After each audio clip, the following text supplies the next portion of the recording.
السلام علیکم جی، کیسے ہیں آپ سب؟ آئی ہوپ کہ آپ سب ٹھیک ٹھاک ہوں گے۔ تو جناب آج کا ولاگ اسٹارٹ ہوا ہے سحری سے، اور آج کا ولاگ آپ نے پورا کمپلیٹ دیکھنا ہے، کیونکہ آج ہم جس ٹاپک پہ بات کریں گے ایک تو وہ بہت زیادہ امپورٹنٹ بھی ہے اور تھوڑا سا سینسیٹیو بھی ہے۔ تو آپ یہاں میری سحری سے افطار کے روٹین دیکھتے ہیں اور ساتھ ساتھ ہم ٹاپک کو ڈسکس کر لیتے ہیں۔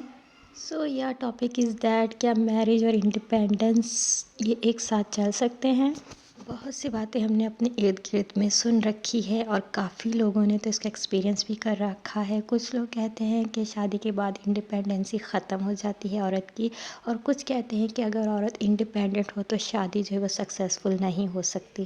بٹ اس بات میں کتنی ریئلٹی ہے، لیٹس ٹاک اباؤٹ اٹ۔ سب سے پہلے تو اس بات کو سمجھنے کی ضرورت ہے کہ انڈیپینڈنٹ ہونے کا مطلب کیا ہے۔ انڈیپینڈنٹ ہونے کا مطلب یہ نہیں ہے کہ آپ کو کسی کی ضرورت نہیں ہے، اور انڈیپینڈنٹ ہونے کا مطلب یہ بھی نہیں کہ ریلیشن شپ میں کمپرومائز نہ کیے جائیں، بلکہ انڈیپینڈنٹ ہونے کا مطلب یہ ہے کہ آپ اپنے فیصلوں میں اسٹرانگ ہوں، اپنے فیصلوں کو خود آپ اچھے سے کر سکیں، اپنے ڈیسیزن لے سکیں، آپ ڈیسیزن میکر ہوں، اور اس کے ساتھ فائنینشلی اینڈ ایموشنلی بھی آپ اسٹرانگ ہوں۔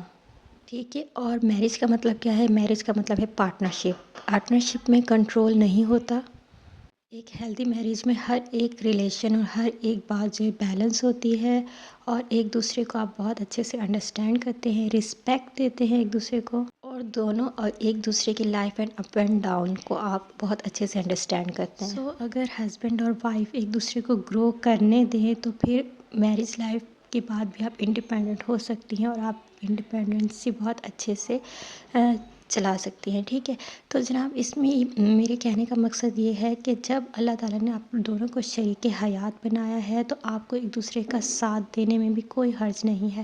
اگر تو ایک دوسرے کو سمجھیں تو وداؤٹ سوسائٹی پریشر۔ کچھ جوائنٹ فیملیز ہیں جہاں پر عورتوں کا فائنینشلی اسٹرانگ ہونا اچھا نہیں سمجھا جاتا، کہ یہ بڑھ جائیں گی اور مطلب کہ یہ جو ہے کنٹرول سے باہر ہو جائیں گی۔ کچھ اس طرح کی بھی ہماری ہارش ریئلٹیز ہیں سوسائٹی کی، بٹ یہ ہے کہ ایک اچھی تربیت اور اچھے پارٹنرشپ کا مل جانا کسی نعمت سے کم نہیں ہے، جو کہ آپ کو بھی ویلیو دے، اور آپ اگر اس کا ساتھ دینا چاہ رہی ہیں تو اس بات کو بہت ہی پازیٹیو وے میں لیں۔ اگر آپ فائنینشلی انڈیپینڈنٹ ہوں گی تو آبویس سی بات ہے، عورت کی تو یہ نیچر ہے، فطرت ہے، وہ صرف اپنے لیے کچھ نہیں کرتی۔ جب آپ ایموشنلی اسٹرانگ ہوتے ہیں تو اپنی فیملی کے لیے اچھے ڈیسیزن لیتے ہیں، کبھی اپنی فیملی کے ساتھ، اپنے بچوں کے ساتھ، اپنے ساتھ کچھ برا نہیں ہونے دیتے۔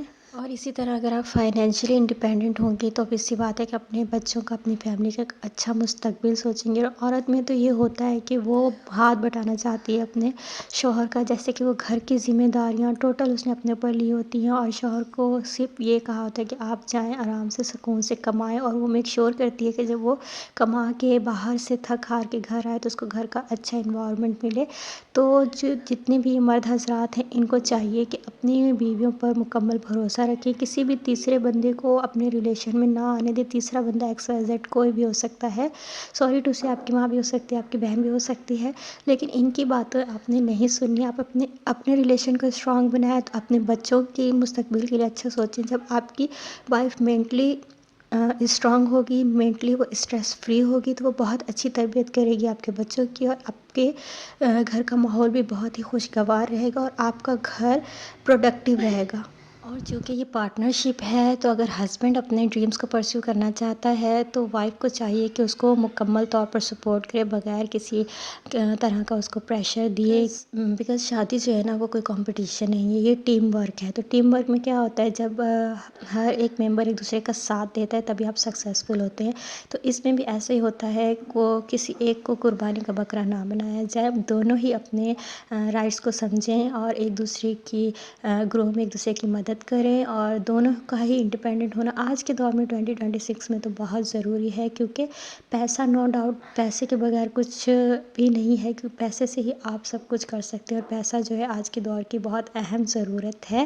تو جناب اگر پیسہ ہوگا تو اچھا لائف اسٹائل ہوگا، اچھا بچوں کو پڑھا سکتے ہیں، اچھی بچوں کی اور تربیت تو ظاہر سی بات ہے ماں نے کرنی ہے، باپ نے کرنی ہے، اور جب پیسہ ہوگا تو گھر میں لڑائیاں کم ہوں گی، کیونکہ جب کہیں بے روزگاری ہوتی ہے یا کہیں کھانے پینے کی کمی ہوتی ہے یا غربت ہوتی ہے تو ظاہر سی بات ہے وہاں لڑائیاں بھی ہوتی ہیں، اور بہت سے لوگ ہیں جو غربت میں بھی بہت اللہ کا شکر ادا کر کے اپنی زندگی گزارتے ہیں، ویل اینڈ گڈ. بٹ اللہ پاک نے بھی فرمایا ہے کہ اپنے لیے محنت کریں، اپنے لیے کوشش کرتے رہیں اور اپنے حالات کو جو ہے آپ بہتر بناتے رہیں. تو اللہ پاک بھی فرماتا ہے نا کہ اللہ تعالیٰ تب تک کسی انسان کے حالات نہیں بدلتا جب تک کہ وہ خود کوشش نہ کرے. سو میں اسپیشلی جو ہے ہسبینڈ اینڈ وائف سے بات کرنا چاہ رہی ہوں کہ آپ جو ہے نا اپنے ڈیسیزنس خود لیں، خود ایک دوسرے کو سمجھیں، ایک دوسرے کے ساتھ بیٹھ کر باتیں شیئر کیا کریں، ایک دوسرے کو اپنی سوچ بتایا کریں. وائف کو چاہیے کہ وہ ہسبینڈ کو اپنی سوچ بتائے کہ میں کیا سوچ رہی ہوں اور کس طرح سے ہم اپنی لائف کو بیٹر بنا سکتے ہیں. اسی طرح ہسبینڈ جو ہے وہ بھی اپنی ہر بات شیئر کرے وائف کے ساتھ. تو کسی تیسرے بندے کی تو ان دونوں کو ضرورت ہی نہیں ہے، اور یہ دونوں مل کر ایک اسٹرانگ فیملی بلڈ کر سکتے ہیں. پرابلم پتہ ہے کہاں سے اسٹارٹ ہوتی ہے؟ انڈیپینڈنٹ ہونے کو ایگو سمجھا جاتا ہے، خاص طور پر عورتوں کے لیے. تو اس بات کو بالکل سائڈ پر رکھیں کیونکہ اس میں ایگو کی کوئی بات نہیں ہے. جب آپ ایک دوسرے کو رسپیکٹ دیتے ہیں، ایک دوسرے کی بات کو اہمیت دیتے ہیں تو یہ ریلیشن جو ہے بہت اسٹرانگ ہو جاتا ہے، اور آپ ایک دوسرے کو انڈیپینڈنٹ ہونے میں خود ایک دوسرے کی مدد کر سکتے ہیں. سو بس لاسٹ میں یہی کہنا چاہوں گی کہ میرے حساب سے آپ شادی کے بعد بھی انڈیپینڈنٹ ہو سکتے ہیں. بس سب سے زیادہ ضروری ہے انڈرسٹینڈنگ، ٹرسٹ اور رسپیکٹ. تو آپ سب کی کیا رائے ہے؟ کیا میرج اور انڈیپینڈنسی ساتھ چل سکتے ہیں؟ تو مجھے کمنٹ سیکشن میں ضرور اپنی رائے دیجیے گا. آئی لو ٹو نو کہ آپ اس بارے میں کیا سوچتے ہیں. اور ہاں، میں تو کہنا ہی بھول گئی، اگر ویڈیو پسند آئی ہے تو ویڈیو کو لائک کر دیں اور میرے چینل کو سبسکرائب کر دیں. تو جناب یہاں پہ جو ہے میں نے ٹاپک ہو گیا ہمارا اینڈ. آئی ہوپ کہ میں نے اپنی طرف سے اپنا پوائنٹ بہت اچھے سے کلیئر کیا ہے، اور جو لوگ میری بات سے ریلیٹ کرتے ہیں، جن کو میری بات پسند آئی ہے، مجھے کمنٹ سیکشن میں ضرور بتائیے گا. تو جناب باتوں ہی باتوں میں یہاں میں نے مکھنی چکن جو ہے ریڈی کر لی تھی، جو کہ آپ نے دیکھ لی ریسیپی. بہت ہی بیسک اسپائسز جو ہمارے کچن میں موجود ہوتے ہیں انہی سے ہی میں نے اس کو ریڈی کیا. لاسٹ میں جو ہے میں نے اس میں کریم اور دیسی گھی کا ایک چمچ ڈال کے اس کو ڈن کر دیا تھا، اور کالی مرچ کا پاؤڈر. پھر ساتھ میں پاپڑ وغیرہ بنا لی اور پکوڑے. بس اسی طرح سے افطار ہو گئی. اور کچھ یہ سین ہوتا ہے جب میں افطار کر رہی ہوتی ہوں کچن میں، میرے کا یہ حال ہوتا ہے. تو جناب یہ تھا آج کا ولاگ، اور یہ تھا آج کا ٹاپک بہت ہی امپورٹنٹ ہے، اسپیشلی ان 2026 آج کے اویئرنیس دور میں، آج کے سوشل میڈیا کے دور میں. تو جناب کون میری بات سے ایگری کرتا ہے مجھے ضرور بتائیے گا. اپنا بہت سارا خیال رکھیے گا، دعا میں مجھے یاد رکھیے گا. ملتے ہیں نیکسٹ ولاگ میں، تب تک کے لیے اللہ حافظ، ٹیک کیئر، بائے بائے.